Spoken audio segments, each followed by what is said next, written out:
So it takes clearly a lot to surprise me. They didn't tell me I was getting an award tonight, but I'm sitting at the table like, man, I've been blessed to be with the Truth Award since its inception, and to DJ it since its inception. I'm sitting at the table like, man, this is the first time everybody at my table is my homies, my friends. I know every single person at this table. Some of my friends I've been trying to get to come for a while. I'm like, damn, that's great. So I didn't know that I was getting this award tonight. So thank you all.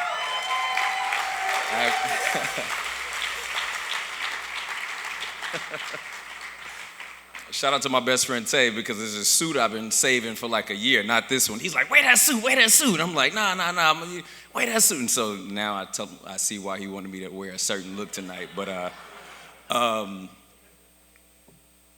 thank you all, I appreciate it. One thing that my mom instilled in me perpetually is to always be prepared to give a speech, apparently. No, she always instilled in me that to be a leader. And leadership comes sometimes as a difficulty for most because it requires you to be in the forefront of most things that are going on in your life, and not only for your life in particular, but for all those you have the opportunity to serve. I think someone, great once told me that, we all can be great because we all can serve. And, that's something that I pride myself on. It's not enough to be blessed to DJ for some amazing people across the world, but what can I do with my platform to make a difference in the lives of those with whom I have the opportunity to be in touch with? I thank my brothers for being the first people in my life who I get the opportunity to influence. We are a very unique family because myself, as well as my two younger brothers, all identify within the LGBTQ community. And, it's something that I have the opportunity to talk personally with, but it's nothing I've ever had the opportunity to actually speak on a platform about until tonight. So thank you for that opportunity. But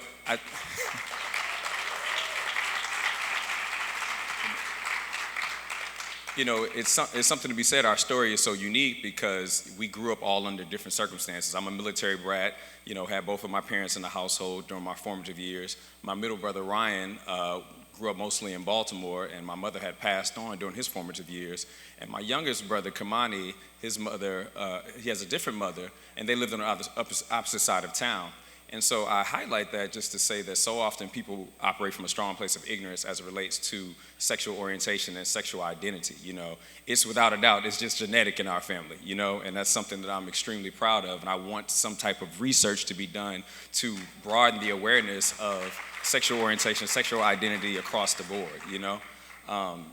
I'm so blessed that in moments where we haven't been able to, communicate this message in a loving way to our father, that there's two men in our lives who have stepped up to the plate above and beyond, and that's Glenn and Steve.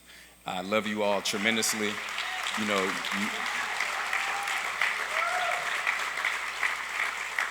You all, fill in the gaps, and is beyond filling the gaps. You create a space for us to be loved and to be heard and to feel warm on any day of the week, not just the holidays, but just any time that we just want to connect. I thank you all so much for just being there and extending that relationship beyond me to my brothers as well. That just means a lot.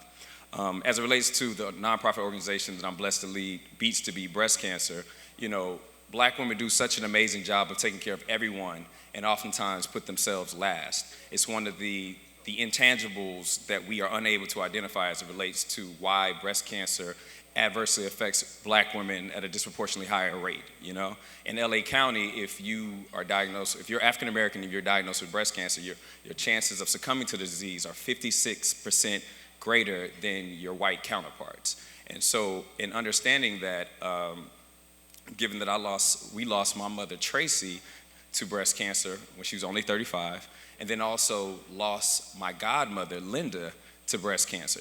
Both metastatic breast cancer, both ravaged their entire bodies. I knew that once I had the opportunity to, have any type of notoriety, that it was my duty to use the platform to ensure that we lose far less Black women that we care about to this disease. And so,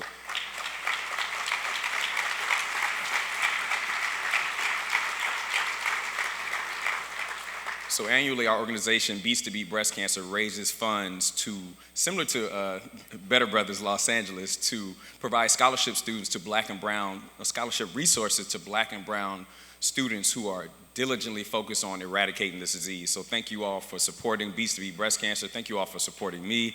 I'm gonna kill all my friends who knew about this and didn't tell me about this, but I love you all tremendously. Thank you, Vince. Thank you, everyone with Better Brothers who diligently put this event on every single year. It's so amazing to see so many people who come out to just change the narrative of what we already know. We already know that we're amazing, that we're bold, that we live in truth, and that we're overwhelmingly talented in excellence.